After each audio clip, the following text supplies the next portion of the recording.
Hey, what's up, guys? Tuki here, back again with another episode of Draft to Glory Goon Squad. And today, as defending Stanley Cup champions, we get ready for another playoff run. And that begins with our first round matchup against the Dallas Stars. Now, we left the last episode with a couple of thoughts about how to handle some contracts that were left. We're not going to worry about that. The sole focus for this episode, at least from the start, is the playoffs. We'll see how long of an episode this ends up being in terms of, how deep we go into the playoffs. Will we get to a draft? I don't know. We will find out, though. As far as the lineup goes, we are keeping things the same, although we do need to keep a close eye on Marty Dick, who is now a second line forward. So if he starts to complain about ice time, we'll change things up just to make sure he can get that proper amount of time. But of course, Roach and Zanetti worked very well together on the second line this season. So let's go ahead and get things started off here by taking a look, by taking a look at the Dallas Stars, and my God, look at them. Wow. Talk about center depth. I'm wondering about the order, but you know what? Wow.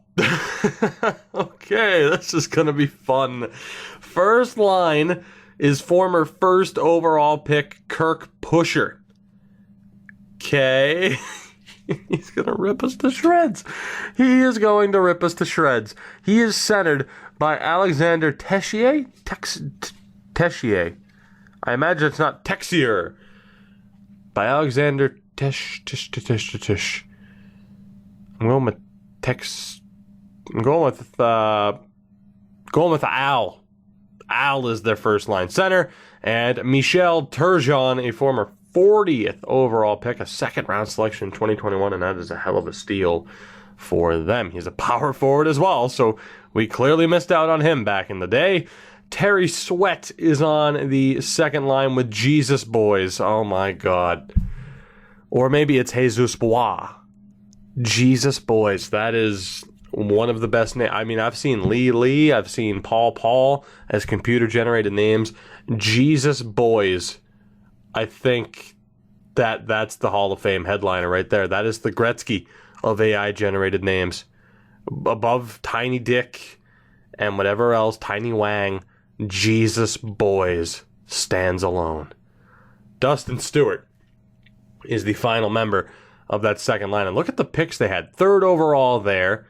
The season before, second overall. And the season before that was first overall, was it not? Or was it 2 seasons before the Sweat pick? So they have not been great throughout the majority of the sim, including in 2020, where they had the 22nd pick with Terry Busenius. He is centered by Tyler Martins, solid steal for them in the 6th round, and Jason Strong. The fourth line, Marcel Gaucher. It's probably not Goucher, so I'm going with Gaucher. Centered by Blake Morrow, another first-round pick, and Francois Lachance, another former first-round pick. Good Lord. I think I said first overall for Morrow, first round. The defense is slightly better than I was hoping it would be. It's Fred DePenta with Cal Foote. Second pairing is Eric Irving, a former 9th overall selection, and Jimmy Greer, a former first-round pick of the Blue Jackets. Third pairing is Mikhail Peres-Hogan with Sergei Datsuk, the goaltender.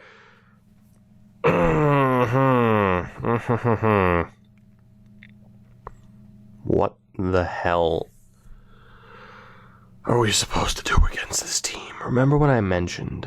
Do you remember when I mentioned? Oh, God, that I wasn't sure if we were getting to the draft in this episode. Well, as it turns out, I'm not quite sure if we're going to make it out of the first round at this point. But you know what? Positivity and optimism, because we were better than them in the regular season, which means this is going to go our way. Let's get this series underway. Game 1 of round 1 against the Dallas Stars. First period is scoreless. 10 shots to 8 in their favor. Second period is not scoreless. A goal apiece, Roach, and then just 6 seconds later, Turgeon tied it. Tremendous. And that sets up this third period. We are just going to outright sim this to keep this flowing here in case we do actually have a bit of a run. So let's see. Third period, can we get the win? No, we cannot. Turgeon gets his second goal of the game. He carries the Dallas Stars along with Ross Marcoux. And the Stars take game 1 on the road. I would love to say I'm shocked, but after looking at their lineup, the only thing I'm really shocked by is the fact that, of course, they won fewer games than we did. The San Diego Gulls, though, however, won their first game against the Ontario Reign. So we got that going for us, I guess. We do have our Stanley Cup. Maybe this year we'll get our Calder. Probably not. Pessimism always wins. First period of game 2. Oh boy. All right. Jesus Boys gets the first goal. Horkoff ties it strong. Gets it back. We're down 2-1. Second period, we have taken the lead. Jay Graves and Cedric Horkoff battle back. Pretty much even in shots. 22-20 in our favor. This is going to be a race to the finish. We're still just going to outright sim it. Third period, can we hold on to the lead? Can we walk away with a win? Yes, we can. Sebastian Kress with the empty netter. It's a 4-2 win, and we at least avoid disaster. And we take a game on home ice to start the series. 3-point night for Horkoff. 4-point night for both Graves and Nolan Foote. So that top line absolutely delivered in game 2, and that, of course, is what we needed. We need our big-time players to deliver. Hell, we need, as the Gulls lost game 2, we need everybody to deliver. We need that fourth line to be effective. Everybody needs to put up points in this series if we want to stand a chance, and not to mention, of course, Marcus Brodin needs to be lights out, which he typically is. First period of game 3 as this series has shifted to Dallas, and we're up 1-0. Kaufman with the opening goal, 12 shots to 7. Second period is not ideal. My God, Stewart tied it. Morrow and Pusher gave them a 3-1 lead. Thankfully, Abe Zanetti is able to get a goal back. It's 3-2 Stars. So from a 1-0 lead to a 3-2 deficit heading into the final period of regulation. In this third period, can we come back to tie it and at least force overtime? No, we cannot. Turgeon, again, gets the lone goal of the third period. Ross Marcoux, the first star of the game, and the Stars just outright take the lead again in this series. They were up 1-0. They are now up 2-1. Speaking of being up 2-1, the Ontario Reign have won 2 straight games, and the San Diego Gulls are in trouble. We have had a hell of a time getting that team out of the first round. Can they manage to extend their season and force game 5? No, they cannot. Perennial losers in the AHL. No matter what kind of team we set up there, they just haven't been able to get it done, and that is incredibly depressing. And really, it's the same issue that we had in the original Draft to Glory, where, again, we didn't really find success until we really gave it our all to boost up that team. So I can't say I'm all that surprised, but I am certainly disappointed. And I can only hope that that disappointment won't continue here with Game 4. We need a win or we face a very tough situation. So let's go out there and get the job done, shall we? First period of Game 4 in Dallas, and we get the lone goal of said period. Nolan Foote with the tally. Second period, and it's Turgeon again. This guy is a monster for Dallas. 26 shots to 21 in our favor, tied on the scoreboard. Will we be going back to Anaheim for Game 5 with the tied series, or will we be facing a 3-1 deficit? And we're going back with a tied series. What a period there. 4 goals. Roach, Horkoff, Kaufman, and Kress both had empty netters. And this series is not over yet. 5-1 final in Game 4. Marcus Brodin, your first star of the game with 30 saves. A 2-point night for both Roach and Horkoff. Sebastian Kress has his second goal of the postseason, and we have essentially made this a best of 3, and we have home ice advantage. The goals are out, so our only focus is this series. Let's move on. No lineup changes needed. It is Game 5 back on home ice. First period is more than ideal. Good Lord. Marty Dick scores 22 seconds in. Jay Graves gets a follow-up goal, and then Abraham Zanetti, under 6 minutes left in the first period, is able to make it 3-0. Holy hell. The goal scoring. I said we were going to need our goal scorers to show up. They're doing just that. So that's tremendous. Let's hope the defense can hold on here. Second period. Holy shit. Well, I think the defense is going to be fine. Kaufman, Foote, and then Nolan Foote yet again 10 minutes later. 6-0. Why are they leaving Marcoux in? This is a Patrick Waugh situation at this point. Oh my God. Third period, it didn't get worse. If anything, it got very scary as the Stars were able to get 3 goals back. Stewart, Al, and Pusher with the goals. So I'd like to think that happened just because our team took the foot off, or, took their collective foot off the gas. 6-3 final in Game 5. Nolan Foote with a 3-point night. Same for Jay Graves. And a hat trick of assists for Cedric Horkoff. That top line delivers yet again. That is why it was so crucial to keep them together if we wanted to try and make a run for it this season. And needless to say, when you're up 6-0 in a game, you've scored 11 goals over the past 2 games, things are going pretty well for your team. And that sets up this Game 6 situation here in the first round, back in Dallas, and we have a chance to end things right here and right now.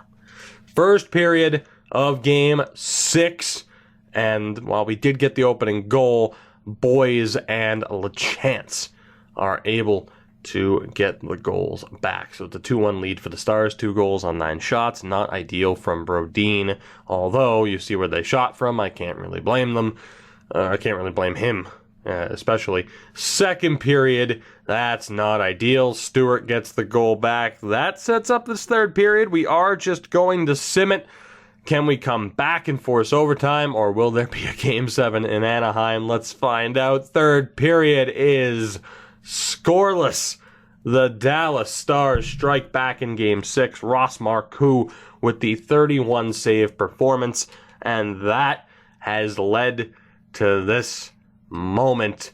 Game 7 in the first round against the Dallas Stars. Marcoux was just destroyed in Game 5, but he bounced back in a big-time way. Again, that sets up Game 7. And, I mean, you look here, Nolan Foote, the top line in general, every single one of them, 3 goals, 6 assists. That is incredible. Second line, Earl Roach with 5 points, 6 for Kaufman, 6 for Zanetti. Third line, Nesterov, Wharton, and Marty. It's not quite where I'd want it to be. It's still not bad, though. And then the fourth line has been silent. What do we do here? Because if you talk about who you potentially drop, it wouldn't be Nesterov. I'm almost amazed Nesterov has that point total. But this fourth line hasn't gotten it going whatsoever. So how do we get out of this? Something with the bottom 6 needs to change because the top 6 is carrying this team. If we can get the bottom 6 to carry just a little bit of the weight, we should be okay. Question is, how do we go about doing that? Who gets the call-up? Sivan has the best offensive awareness, the best puck skills, the best shot. Goes to Gustafsson. McDonald is the best skater, the most physical player, not the best defensively, but middle ground. Can Nesterov play center? Kind of. You know what? I think it's crazy to drop an 86 overall to the fourth line. That is exactly what I'm going to do. Desperate times call for desperate measures. We will see if Anderson McDonald can help lead the team to victory. Defensively, everything's looking okay. Marcus Brodin is, of course, killing it. He's not. The .918 save percentage. Marcus Brodin has looked human. If Marcus Brodin, allow me to say his name every damn time, as if I'm cutting a Bret Hart promo in the WWF in 1997, and every time he says Shawn Michaels, he can't just say, when Shawn, Michaels does this. No, every time it's Shawn Michaels, every time. So that's how I gotta talk. I gotta say Marcus Brodin every time. If he wasn't looking human, this series is done in 5. Unfortunately, he's not having his best series. If he can turn it around for this game, we're good to go. It all relies on Marcus Brodin and his performance. That is the sole deciding factor on whether or not this team thrives or fails. And it has led to this Game 7 here in the first round. Let's go. First period. And that is a miserable start. Cedric Horkoff, 54 seconds in. Turgeon, Morrow, and Stewart, 3 goals on 12 shots. I was honestly pondering whether or not we give LaPointe the chance, and now I kind of regret not doing that. 3-1 Dallas. Second period, 4-1 Dallas. Busenius with the goal. I don't want the run to be over, guys. We know what's going to happen. This is maybe our second to last year because certain players were willing to take the pay cut. This is maybe our second to last year of true competition before having to retool. Oh, this is so similar to... Oh, God, it's over. It's over. I cannot believe that. The 11 goals through games 4 and 5, I thought we were set. But Ross Marcoux and the Dallas Stars were able to bounce back for games 6 and 7. And we are out. And it's so eerily similar to the Bruins of 2011 and then heading into 2012 as defending champs. You feel like, hey, the gang's still here. We should be able to succeed. And you get bounced in the first round. And what a devastating feeling that is. As I said, Marcus Brodin looked human for the first time. Offensively, I could not ask for anything more. Our top 6 delivered.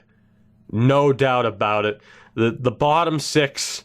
If you're going to chalk up our failures here, it's down to the bottom 6 and goaltending not being what we needed it to be. The top 6 delivered. The bottom 6, aside from Nestorov, weren't really... they weren't. They flat out weren't able to put up the points that we needed them to put up. Defensively, we never really expect them to chip in, so I'm not surprised. Kress getting the 2 goals is nice. It comes down to the lack of bottom 6 scoring. And it comes down to the fact that Marcus Brodin had arguably his weakest postseason performance ever. He absolutely did. That is the lowest save percentage he has ever put up. We have had 3 first-round exits under Marcus Brodin. He has never posted a lower save percentage. He had a .948 in the 2027 playoffs, which is unreal that we were still eliminated then. He put up a .923 the next season, and now here we are 3 years later, a .912. So I can't outright blame Marcus Brodin, but you look there, he gave up 14 goals. He only gave up 12 goals in 7 games. He gave up 14 in 6. And then 19 goals in the 7 games against the Dallas Stars. And that's what it comes down to. Again, bottom 6 scoring was not there, and Marcus Brodin, he looked human. He was coming off of a very strong season with a .937 save percentage, the second highest save percentage of his career. So going into this, if you would have said, hey, Marcus Brodin, he's going to let you down, I wouldn't have thought that. And I mentioned that at the beginning of the season, at the beginning of the episode, where we're like, hey, we got Marcus Brodin. Is he gonna? I think I literally said, is Marcus Brodin going to let us down or something like that? And I said, I don't think so. I think we're good. And you could argue it came down to goaltending. Coming off the second best season of his career, in which case, how do you ever match the 2027 season, even with the first round exit, in which case he was still ungodly. And in the end, it's bottom six goal scoring and a poor performance from Marcus Brodin that sees us cast off here in the first round as the Dallas Stars pull off the upset of the defending Stanley Cup champion. And I'm trying to figure out here, the power play was abysmal, 11%. We had 1 goal on 9 attempts. The penalty kill was at 90%. So you could say, well, your power play was kind of poor, which is true. We didn't have a ton of opportunities. Wow, that is so disappointing. Oh my God. That just hit me like a ton of bricks. I don't know about you guys. I mean, I do my best, to get invested as much as I can. I still can't fake the over the top reactions or anything. I'm never going to be that type of YouTuber who opens up a pack and throws my chair across the room because I packed somebody great. That's never going to be me. But it's like I try to get invested. This is, again, I wish I had the webcam, but if I had the webcam, we would have just swept our way through or something. I don't know. It's just a legitimate shock. I cannot believe that we were eliminated in the first round. The Washington Capitals went on to win the Stanley Cup. Of course, we'll take a look at certain numbers, but for our top six to get the numbers that they did, and then for it to be bottom six scoring, which isn't a surprise, and Marcus Brodin, of all people, to fall short. My God, that is such a disappointment. As we get a look at the awards here, I'll let you guys take a look, unless something really catches my eye. Thatcher Demko winning the Conn Smythe certainly does, as we are not going to take home any hardware there. Down in the AHL, nothing there either. I don't know, aside from maybe like the equivalent of the Masterton Trophy, if we've even taken home any hardware at the AHL level throughout the entire course of the series, as Washington swept Chicago. Washington, they beat Carolina in 7, Pittsburgh in 6, and then swept Philly and Chicago in the final. Dallas made it all the way to the Western Conference final. They swept Calgary in the next round and then lost to Chicago in 7 games. Wow. I do want to take a look here at the cup-winning team. I don't do this often, or at least I haven't done this often in this series, but I need a minute just to kind of regroup, regather my thoughts here, knowing that we do have somewhat of a big offseason ahead of us. We're really going to have to hit on this draft.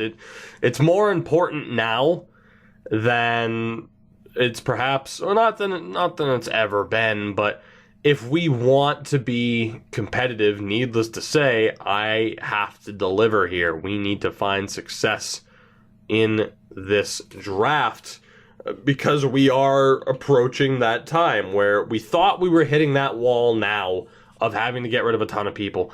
We got rid of Aronson. That was, it was pretty much the only sacrifice. We had to make a couple of sacrifices on defense. This, we're going to hit that wall where the dominoes are going to start to fall, as, of course, we end up with the 3rd pick, thanks to the New York Islanders. Oh my God.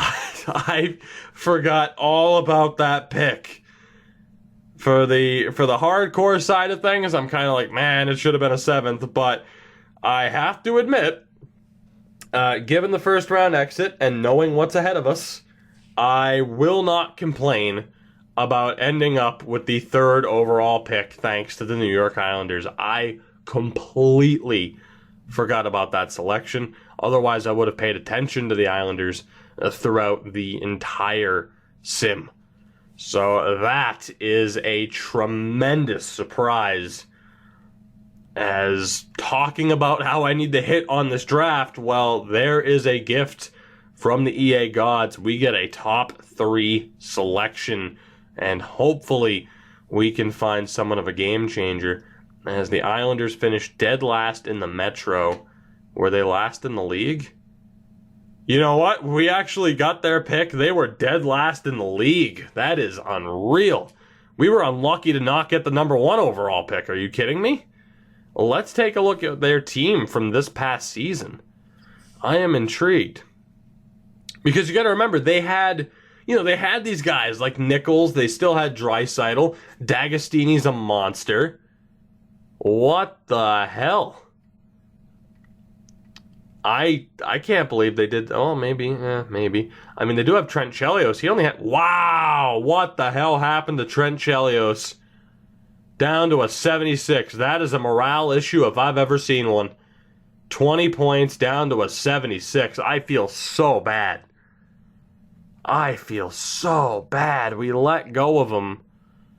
And we put him into a situation on Long Island or wherever the hell they're playing at this point in time. I guess in Belmont. And that is I am sorry, Trent. I am sorry. I sent you into a very bad situation. It worked out well for me, almost. I mean, except for the whole first round exit. But, wow. Oh my God, there's a franchise level guy too. Now here's the problem. If I'm sticking to the rules of this year and we only have one choice, and that's Chad Hansen, who does look to be half decent. He's going to be in the 60s, however. So I'm thinking because of this, we are going to have to look to probably select somebody else here. And Jimmy Murata is definitely an option with a 78 offensive awareness and 76 defensive awareness. Glenn McNabb, if he's available, he is the pick. There's also Shattenkirk, who's tremendous. I have to break the rule. I hope it's Shattenkirk, though. He at least has the 84 body checking, and he has the stature of a power forward. I'm all right with ending up with Shattenkirk. Really, it's down to what Vancouver does, because we know who the Blue Jackets are taking, and indeed, they have selected Almond, Jared Almond, 81 overall medium franchise. So who will the Canucks go with? And they fucking took Shattenkirk. You bastards. You bastards. You couldn't just let me have it. You couldn't let me draft the guy who actually fits what we're doing here. You just couldn't let me have it, could you? Thanks a lot. Unbelievable. So now, I mean, Chapman, we don't know enough about. Offensive D-man, undersized, 77 strength. Jimmy Murata, not the most aggressive, but the physical category is at least all right. 76 defensive awareness. McNabb, I mean, he's the best player there. 6'1".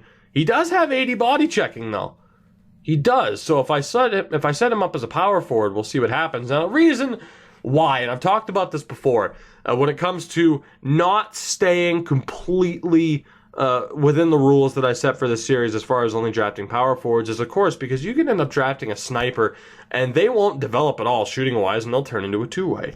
So the thought is, it's like, well, if I pass up on these players, which if I pass up on Glenn McNabb right now, even though we're this far into the series, someone will post a comment saying, what the hell, you should have selected him. Even though I've made the rules of this very clear, at least, the rules I should have stuck to very clear. I mean, it's either we intentionally sabotage the team, which Jack Chan, oh my God, that's tremendous. Which, then again, it wouldn't even be sabotaging the team. It would be sticking to our rules. So, I don't know. Admittedly, I have let the comments get to me at certain points. And that has certainly altered this series. Is he the only goalie in the first round? I mean, we'll have 2 first-round picks. I wouldn't mind ending up with a goaltender. Let's be honest, it's McNabb, or I stick with the rules of the series, so to speak, and I go with the power forward in Hansen. Chad Hansen. Or we go for McNabb. Now, this isn't even a pick that we should have. We know Glenn McNabb is good. Clearly. The reasonable side of my brain saying stick to the rules. The impulsive side of the brain is saying, nope, just take McNabb, best player. Best player by a long shot. The problem is I need these guys to deliver. I'm going for Glenn McNabb. Sue me. Whatever. It's a series. It's meant for fun. He's very obviously the best player. 78 overall. Again, we'll change him to a power forward immediately, so we'll see how he plays. If he were to be a playmaker or a sniper outright, he'd do better in terms of point production. It's obvious that changing someone to a power forward does limit their offensive production to a point, or at least you think it would have with some of the players we've had so far. Jesus Christ, this draft, by the way. Oh my God. Except for Pittsburgh. Except for Pittsburgh. What a strong draft when it comes to potentials. Damn. Jack Chan was pretty solid. And let's see. Oh yeah, I mean, it was a significant drop-off if we were to have gone with Hansen. So, I made the right choice, obviously. I don't know, it's, we've had this discussion so many times throughout this series, so let's just move on and refocus here. Looking in the first to second round, we do have a couple of goaltenders. I just want to see what that guy's name was. Pekka Norena is available. We have a two-way forward and Gabriel Menard, and we have a two-way defender who might actually be halfway decent. We had the Butterfly and David Kennedy. And we got another goalie in Bryant Murata. So we could go for Norena. We don't necessarily need a replacement for Brodin. However, it might still be worth selecting the best player available and someone who is still projected to be a first-round selection instead of kind of dipping into the second-round picks here and having to go into best guess territory. So we're going to take the risk on Norena. I will sort by potential here quickly, though. I don't even know how many picks we have in this draft, so I kind of don't even want to look. We have Vickers as a sniper in the 7th round. I mean, probably low, maybe medium elite, but not a good starting potential. So we shall see, but the choice here is fairly obvious to me. We are going with Pekka Norena, the Finnish goaltender. And we got a solid potential and a solid starting overall. How often do you see high starter? That is a rare potential. Not bad, though, for the 19-year-old. He has time to progress. Another solid pickup there. The benefits of not completely, destroying our team and missing out on a trade like with Chelios and Ronson, for example. Otherwise, these picks wouldn't have been possible. Duchesne was a spectacular pick for the Minnesota Wild. Turco was also very good for those filthy, dirty, stinking Canucks. Menard, Kennedy, Hale was medium elite. So there you go. Let's take a look at who we have available here in the second round. That's the 44th overall selection. Who do we got? We got Walter Serrata, who we're going to pass on. We have Ulf Bang. That is a tremendous name. We also have Nikolai Jass, offensive D-man, though. Defensive D-man, and Joachim Tuomainen, or Joachim Tuomainen. We have another defensive D-man, and Henrik Forsström. The power forward, and Cam Shing. Okay, another goaltender, who will pass on. Bernard Liberté, Fraternité, Opportunité. Who else do we have? It would be second to third round, Ron Yashin. So, I mean, at this point, we're definitely looking at just taking a flyer on somebody and hoping for the best. It's really all that we can do. So, what defenseman do we want to take? Although we do have the one power forward in Shing. And you know what? I think we're going to go for Shing. Our first forward. Actually, no, wait. That's right. We took a forward first in the first round. The third overall pick. For some reason, I thought we took the defenseman. Still, I'm going to go for Shing. Cam Shing, the Canadian, is the pick. Cam Shing was a somewhat decent choice. A low elite, 58 overall at 18 years old. We have seen low elites develop very quickly. He could easily end up being a 67. He could end up being a 70 by the end of next season. Forsström, solid potential, but such a low starting overall. He is 18, though. I think I would have rather ended up with Henrik Forsström, no offense. But just to get that defenseman. But that's with hindsight, obviously. I don't even know. Was Forsström one of the guys that I marked? I don't think he was. No, he definitely was now, because we have one less selection here. So That makes it pretty easy for me. We're going to take a risk on another Swedish defenseman, that being 6'4", Ulf Bang, the 18-year-old who's playing for Färjestad. Let's make that selection, and we did not end up with the right Swedish defenseman. It's a odd par pick with what the Hurricanes ended up with, but that said, and Toronto. With that said, though, not a good pick. Jas was also miserable. Wow, so we hit the downturn. It happened at the wrong time. You hit the cliff at some point in the draft, and unfortunately for us, the middle of the second round appears to be that cliff. Holy shit. We have so many picks. Oh, we have way more picks than I thought we did. Like I said, I know we moved out a lot of players. Damn. That's a lot of draft picks. All right, well, I made my bed. Time to lie in it. We have Yashin, Nurminen, and Doripos, if we want to stick with that. We also have Xavier Wilkinson. Not much to go off of. I'm still all right with just taking a chance on the players available. We got Russell Ben, that we don't know enough about. As far as, the players that are currently projected, I'm still cool with going that direction instead of taking a risk on someone who's projected, for down the line. So that is exactly what we're going to do. Second to third round, it's either Ron Yashin, the 18-year-old, Jukka Nurminen, the 18-year-old, or Ed Doripos, the 18-year-old. Let's go for the Finn. We already drafted one solid Finn. We did just have a Swede disappoint us yet again, and we now have a Finn that disappointed us. Jesus, this was not the year. You know what? In a way, I'm not too upset because we have all these extra picks, and boy, are they not paying off for us.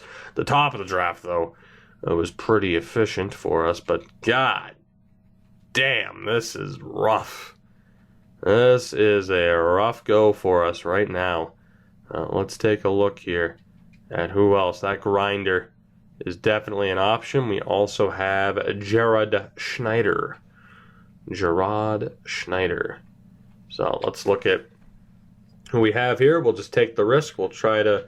there's really not even a way we can kind of label it down or list it down. What happened to the grinder? Alright, game. I'm not sure. And now I'm trying to sort back. There we go. Why did it take the grinder out of there? So we have the power forward and Wilkinson. We have Russell Ben, of course. I'm going to go for the grinder, I guess. I'm not sure, why? There he is. No league interest, 18 years old, Ralph Ennis. Fuck it, let's take Ralph Ennis. See what happens. High bottom, 652 overall. That is a decent potential for a grinder, but a terrible starting overall. Did we miss out on anybody? Hopefully not. No, we didn't. Wow. Okay. Well, right back to the picks, and now we'll get to decide between the defensemen that were eligible there, unless I want to start going off the board. But if I do, I'm going to miss out on someone and be like, oh man, I should have gone for them. That's how it always goes when I go too far off the board. So I'm willing to stick with who's projected here. I'm going to go for the power forward and Wilkinson. That's... What nation is that? It's not Slovenia. I don't even know what the hell nation that is. I don't know that flag offhand. It's not Croatia, so what the hell? Either way, Wilkinson's the pick, and Wilkinson's garbage too. Maybe we should go off the board. Because these middle round picks, you know what? I think I've learned my lesson. These middle round picks are garbage. Let's go to the 5th round. Because apparently at this point in the draft, it is just nothing but garbage. So let's go off the board a little bit. Let's look at times scouted. See if we can find anybody who might be half decent. Taking a look here. High AHL starter for Scratchins. Fringe starter. Medium elite goaltender Tham. He's going to be in the 60s. Maybe the 50s. Cody Tham could be a decent pick, though. Not that we need another goaltender in this draft, but we might not have an option. Lubomir Satan is going to have a decent starting overall there. He could be a late round selection though. We don't have to select him now. I'm intrigued by the athletic category of Sergei Tutin. Again, I don't want to have to take goaltenders, but it's looking decent. Who else do we have here? High backup, high starter in Carcillo. Still 60s, and Blackburn as well. We got 1:50 to decide what the hell we're doing here. To be honest, I'm still not sure what the answer to that question is. Henry Matthews is a two-way, but he could be half decent. We have the sniper here in Edgar Huskins. Not quite an incredible steal. Another AHL top 6. Nope. There's got to be somebody, right? There's got to be somebody. AHL top 6. I mean, we're finding some decent options here, but nothing too crazy that's making me say, like, I absolutely have to draft this guy. Although, if Pisani wasn't a playmaker, just off of the stick checking, I probably would have selected him. We do have this power forward, Spike McCullough. Tremendous name, but given that potential, the overall needed to be high. It's not. So, same with Warren Mallett. It's not great. Como? Also not tremendous. Boy, we are having trouble finding some steals here. Sanderson, though, 75, stick checking, 81 strength. I don't really want to go that far off the board, but it's like, what else do we do? What else do we do at this point? The exact elite in Junior Vickers. You know, the overall is not going to be great, though. We have Antila. Don't really feel like we know enough about him to make that worth it. Moen. I'm super low on time here. Super low on time. Maldine isn't going to be good. I'm just trying to get as much info as I can before calling this timeout because I don't want to have to scroll back through all of these players, you know? So let's just look at Vance, and that's it. Call our first timeout, and let's see who we shortlisted.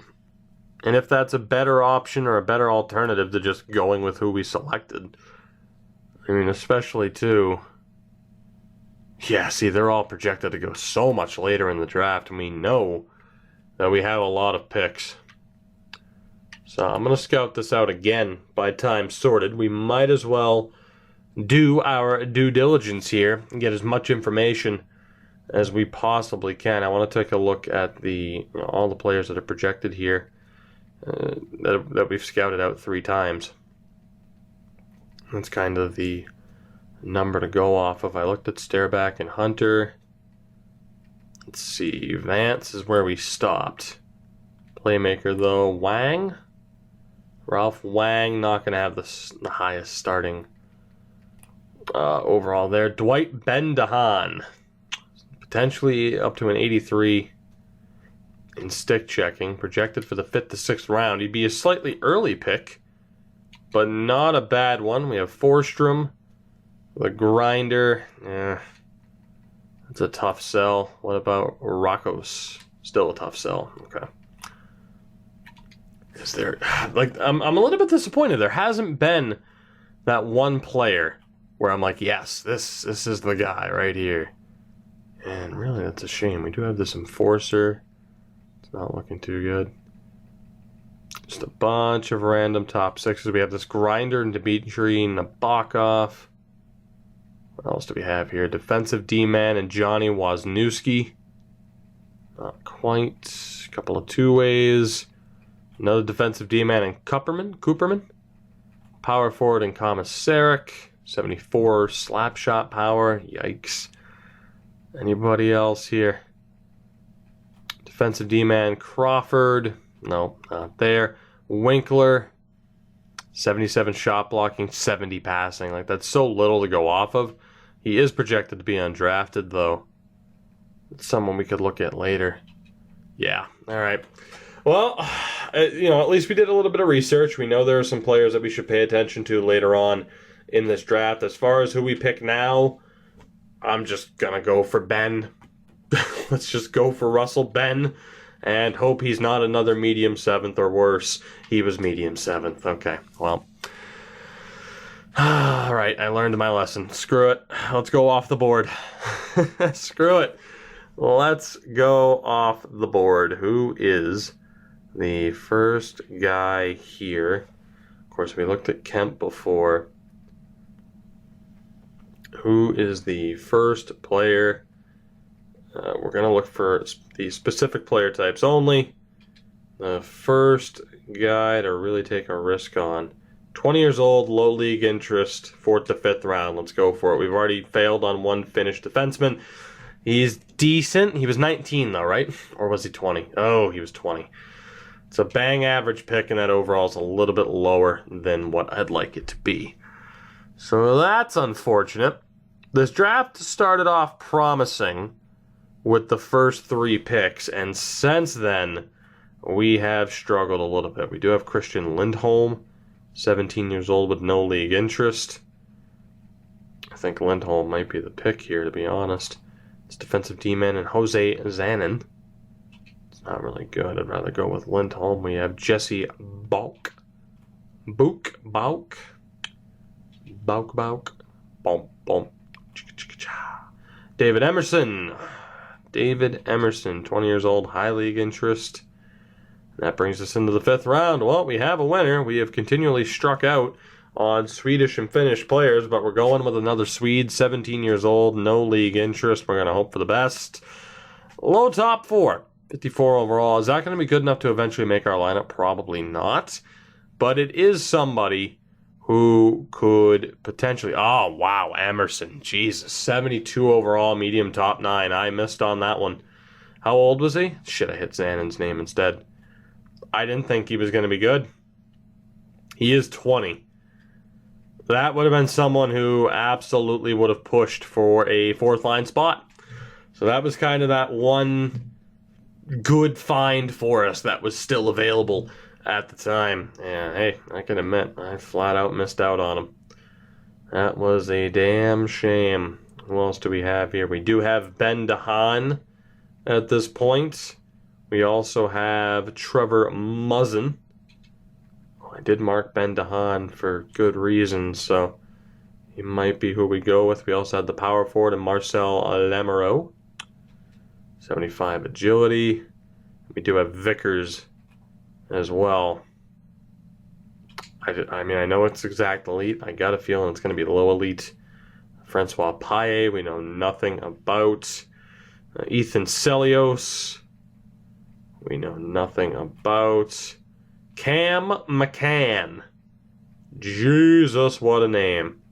Do we go with Cam McCann, or do we go with Trevor Muzzin? How many picks do we have left here? Do we have another pick early on?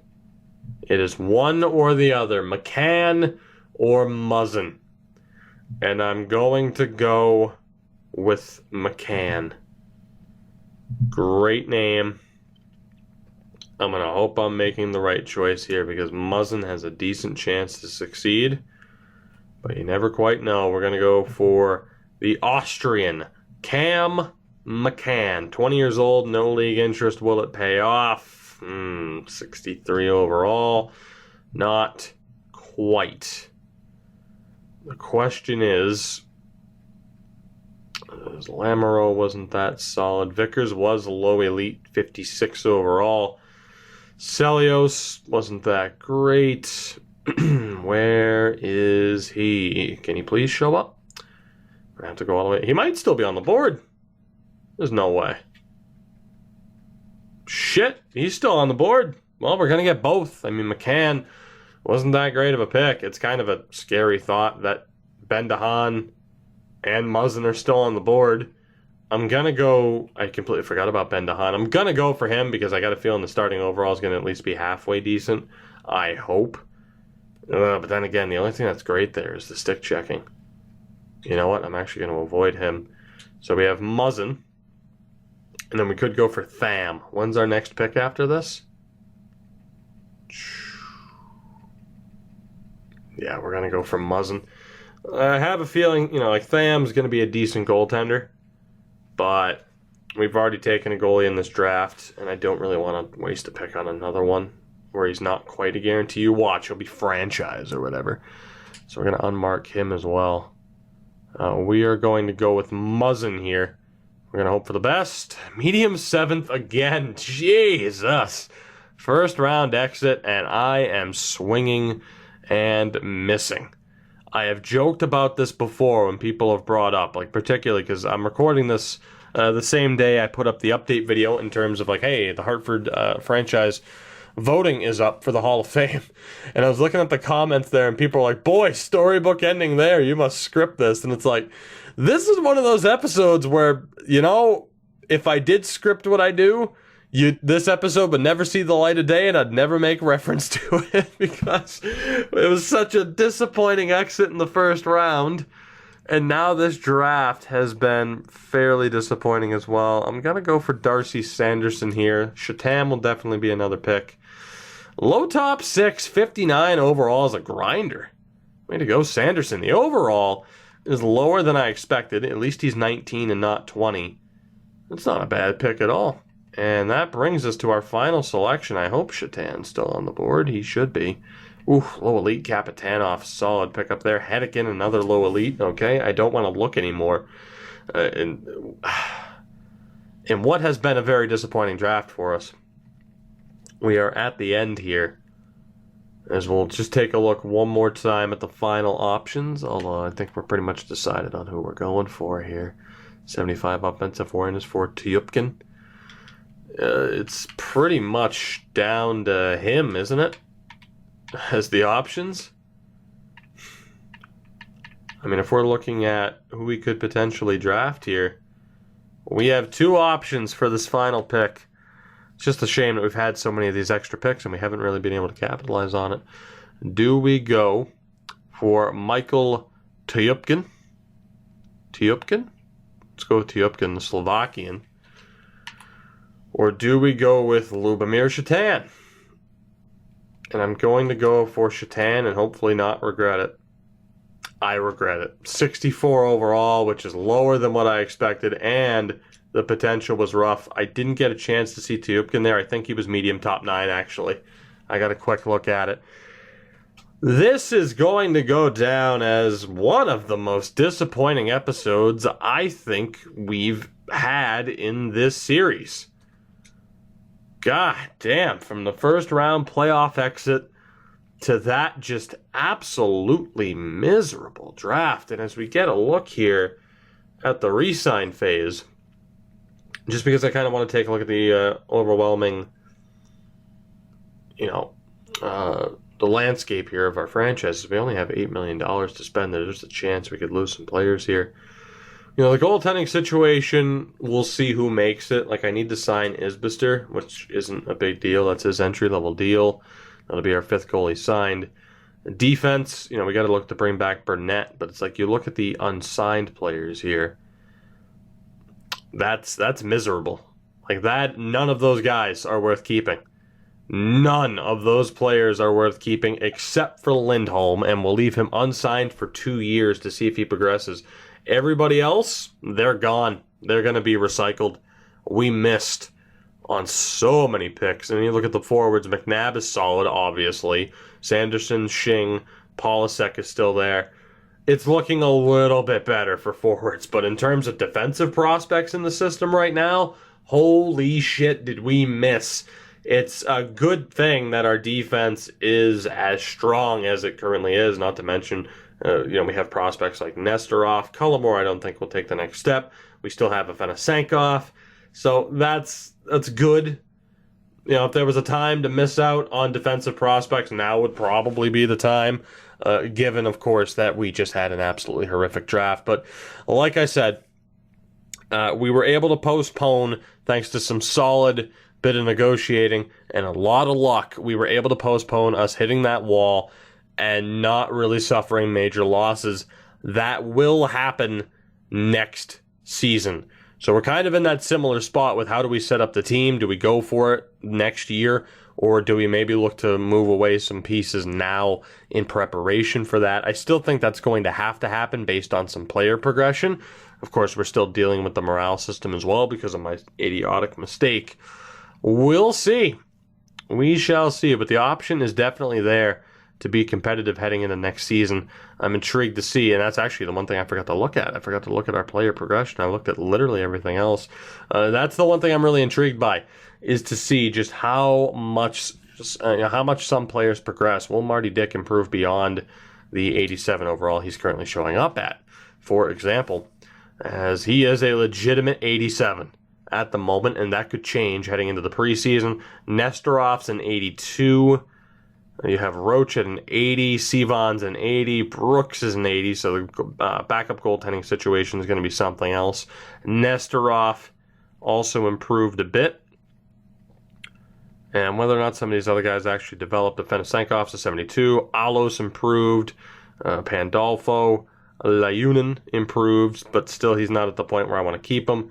Shatan, I mean, these guys, these are the guys that we drafted. This is like, hey, this is how much they progressed.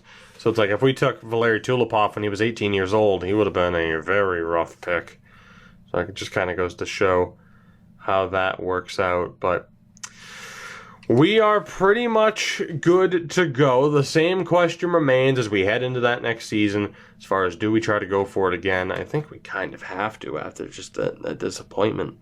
But really, you never know. If we find that we're underperforming next season, it might be worth cutting a little bit of the soon-to-be dead weight if we weren't to get rid of them to begin with. But we will handle all of that in the next episode, because this episode has been nothing but bad luck, so I'm content with ending it now. Regardless of the results, though, I hope you did enjoy. If you did, you know what you can do to support me, the video, and the channel. Links are in the description to my Twitter and Twitch. Give me a follow on both of those platforms if you haven't already. Let me know how you feel like we should handle things moving forward into our next season. And until next time, screw the Dallas Stars. Have a good day. I'll catch you later.